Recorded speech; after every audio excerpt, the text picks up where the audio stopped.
Can you imagine actually getting groceries from the grocery store and using them all up before it spoils in your fridge? Well, that's the problem we're tackling this month on Aprons Optional.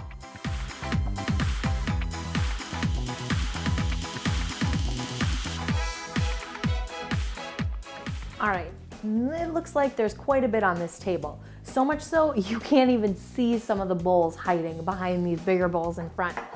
But it's worth it because we're working on making sure that we don't have any food waste. And the nice thing is, almost everything on this counter comes in a bigger container that you can store with your spices, with your oils, and you can keep using them over and over until they're all gone and out of your cupboard and you're limiting your waste. So the first thing we're gonna do is we're gonna start this beef and broccoli stir fry off with the beef. So what I have here is just a little bit of olive oil, and I'm just gonna drizzle it in my pan.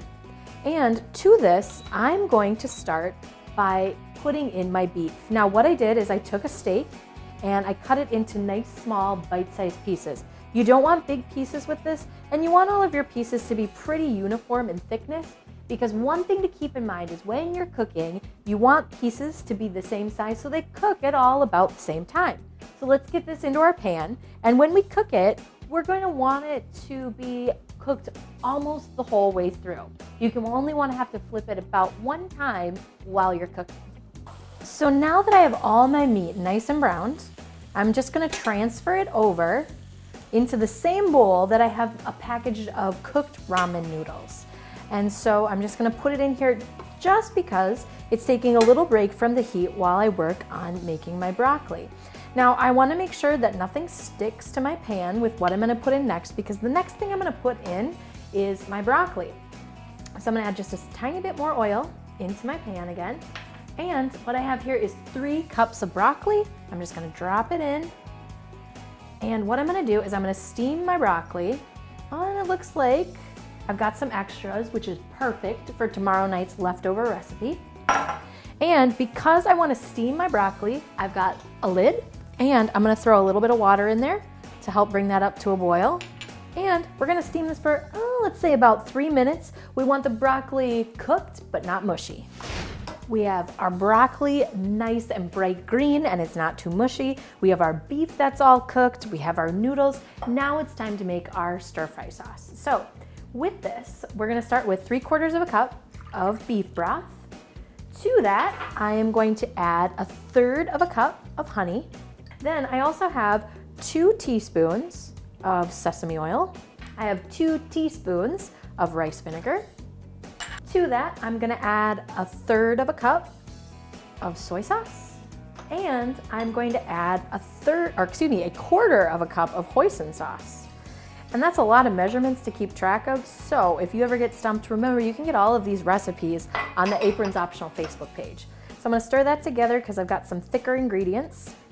The next thing I'm gonna add is 1/4 teaspoon of ground ginger. You can use fresh ginger if you want to, but one thing to keep in mind is ground ginger is a lot stronger than fresh ginger. If you were doing fresh ginger, then what you'd end up doing is you'd use about 1 teaspoon of fresh ginger. Then I'm gonna add 1/2 teaspoon of salt, 1/2 teaspoon of pepper. I'm gonna stir some more. And then the very last thing, oh, it's starting to smell delicious. The very last thing that I'm gonna add is 2 teaspoons of cornstarch. And what this is gonna do is it's gonna help my sauce thicken up, and then it's gonna coat everything all nice and wonderful. So I need to stir this all up till all that white disappears, and I've got a lovely brown sauce again. So I've got my sauce all mixed together. So now what I'm gonna do is I'm gonna start bringing everything together. So I've got my beef and my noodles. And like I said, the ramen noodles, it's just 1 package of ramen noodles cooked, and you can just follow the package directions for that. And then what I'm gonna do is I'm gonna add about 1/2 of my sauce. And then I'm gonna take just a pair of tongs, and I'm gonna work on tossing this all together to start coating things. And now that I've got things nice and mixed together, I'm gonna add the rest of my sauce over the top. And now I'm just gonna turn on my heat again, and I'm gonna cook this and toss it every once in a while until that sauce is all cooked down and reduced and everything's nice and coated. And you know what? Start to finish, this took us less than a half an hour, and believe it or not, this is the trickiest recipe of the whole night. So let's get ready for tomorrow night's recipe.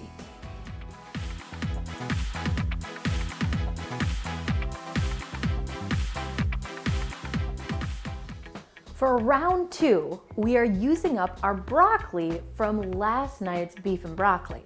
So in order to make that broccoli delicious for a round 2 recipe, what I've got here to start us is actually chicken breasts. I bought a 6-pack of chicken breasts, and we're gonna use 4 because all of our meals are for 4 people. The other 2 chicken breasts we're gonna use as part of our tomorrow night recipe.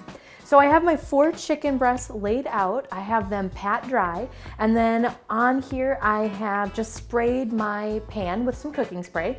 I have a tablespoon of butter, and I'm gonna season my butter. So I have a half teaspoon of Italian seasoning, and I have a half teaspoon of salt. And I'm just gonna take my basting brush and I'm gonna stir that together, and now I've got my flavored butter.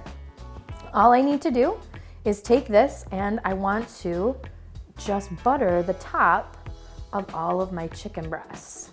It doesn't take very long. You don't need a ton on there because this is chicken caprese, which means we have kind of our first round of adding flavors to the top of this is with our Italian seasoning, but we're also gonna top it with 3 other toppings along the way.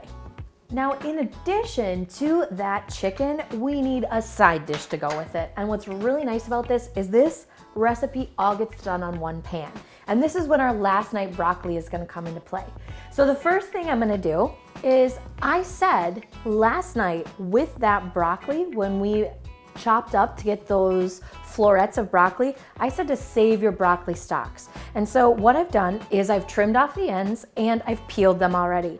And now what I'm gonna do is I'm going to cut these into 1/4-inch discs.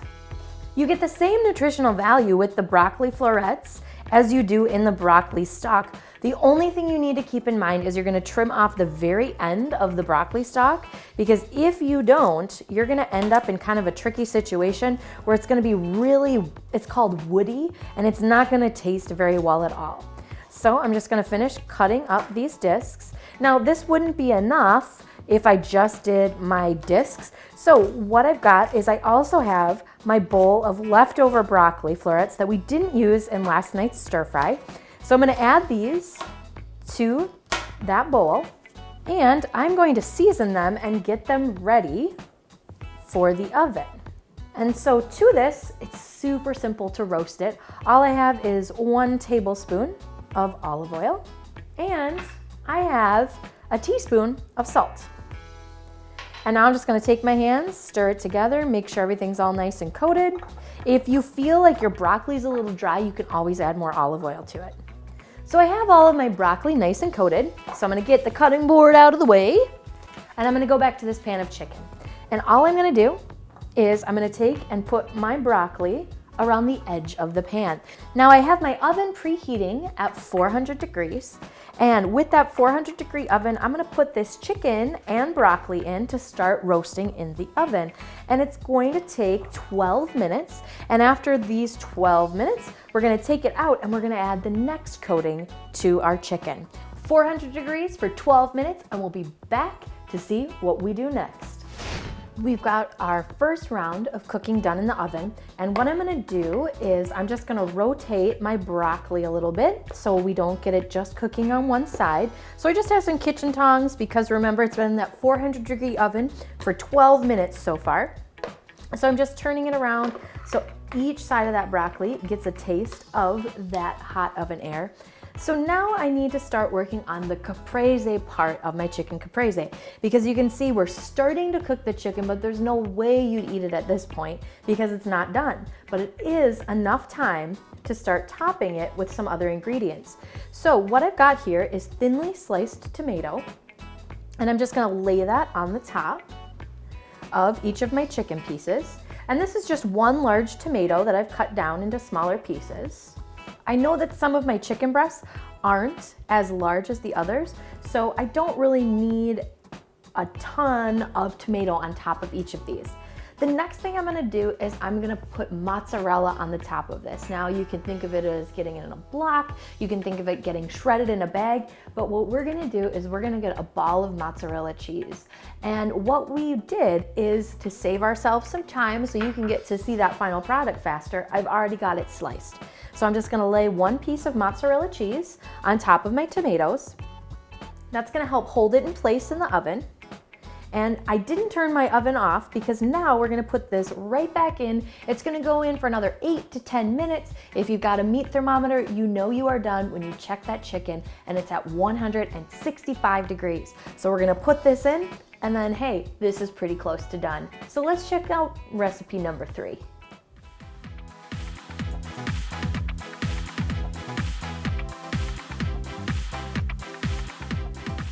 So after 2 nights of cooking, you may have noticed that the first recipe was a medium amount of work, the second recipe a little less, and after night 3, we're using up all our ingredients with a super simple and super fast recipe. We're starting off with just a ready-made pizza crust from the store. My family's big on thin crust, so that's what I've got in front of me. What I'm gonna do is I'm going to top it with barbecue sauce, and I've got about 1/4 cup of barbecue sauce. Now, the reason I'm using barbecue sauce instead of a more traditional pizza sauce is what I'm doing is I'm making a barbecue chicken pizza, because one of the ingredients that we are using up from the night before is chicken. Because yesterday for our dinner, we had Caprese chicken, or chicken Caprese, and now I had 2 chicken breasts left over. So all I did was simply take those leftover chicken breasts and I roasted them in the oven, and that's what I've got in this bowl. And so to this, I've just taken it and I've shredded that chicken into smaller pieces. I'm then gonna take another 1/4 cup of barbecue sauce. And my family likes barbecue sauce a little bit spicier, so our barbecue sauce has some kick in it already. But if you've got a really mild barbecue sauce that you're trying to use up around home, you could throw in a little bit of chili pepper as well in there, and that would give it some extra heat. The only other thing I'm gonna do is I'm gonna add 1/4 teaspoon of pepper. And now I'm just gonna stir and keep tossing this until all of my chicken is coated in my barbecue sauce. Once I've got all of my chicken coated in my barbecue sauce, I can start transferring that over onto my pizza crust. And I'm just gonna sprinkle that around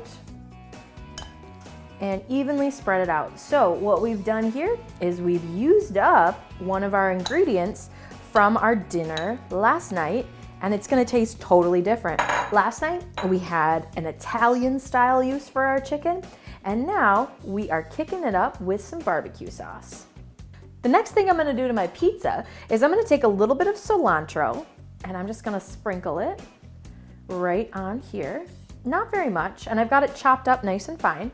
And then the other ingredient that I'm gonna work on using up is my mozzarella cheese. And so I showed you it comes in that big ball, and now all I've done is I've torn it into ribbons, and I'm gonna spread this out over the top of my pizza, just like so. Now this barbecue chicken you could do with just mozzarella cheese, and if you don't have that mozzarella ball, you could shred your own block of mozzarella cheese, or if you're looking for a really easy way to do mozzarella cheese on your pizza, you could buy it pre-shredded already. That'd be just fine. But you can see it doesn't take very long at all to cover this up. Now, a lot of times when you buy pizza crusts that are ready made at the store, you'll get 2 inside of that package if you buy a thin crust. And so actually the amount of cheese that I have left over is enough to cover 2 pizzas, and I'm probably gonna make a second one off camera. So I've got my mozzarella cheese spread around there, and because I'm doing barbecue pizza, what I'm gonna do is I'm also gonna add another type of cheese. And this type of cheese that I'm gonna sprinkle onto the top is gorgonzola cheese. Now this has a way different texture and a way different flavor as well. It's kind of like that idea of if you've ever been at a restaurant before and you've gotten buffalo chicken wings and you kind of cooled it down with some blue cheese, that's what this is gonna do. So if you've got a real spicy barbecue sauce or you go big on that chili pepper, this is one way to cool it down. The last thing I'm gonna do is I'm gonna add ribbons of red onion that I've got nice and sliced. So I'm just gonna sprinkle these over the top, spread them out and around. And then what I like to do, just because I think it makes it look a little bit fancier, is I just come back with a little bit more mozzarella cheese and put it over the top of some of those pieces of onion. That way it then looks like it's kind of all interwoven together. And really that's it. And I've got an easy homemade pizza, and I've used up a ton of ingredients. When it comes out of the oven, I can sprinkle on a little bit more of that cilantro if I want that flavor there. But 450 degrees for about 10 minutes with my pizza crust. You can always double check what your package of your pizza crust says, but we've got 3 weeknight meals that you can put together pretty gosh darn fast. So let's see what they all look like together.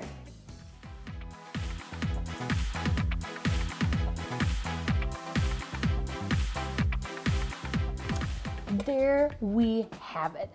3 nights of dinners, 1, 2, 3, and no waste left behind. So we're starting out with our first night of beef and broccoli ramen stir fry. We topped it off by just adding a little sesame seed at the very end, and you can have a nice bowl of those on the table and everybody can add it to their own serving. Then day 2, we're looking at chicken caprese with roasted broccoli. Leftover broccoli from here goes into our broccoli over here. It's great because to finish it off, once it came out of the oven, I added some ribbons of basil and a little bit of balsamic vinegar, and you've got that whole caprese salad vibe going on your chicken dinner. Then leftover chicken and our leftover mozzarella cheese go into that BBQ chicken pizza. Awesome and an easy day 3 recipe. So remember, the apron's optional, but the flavor isn't.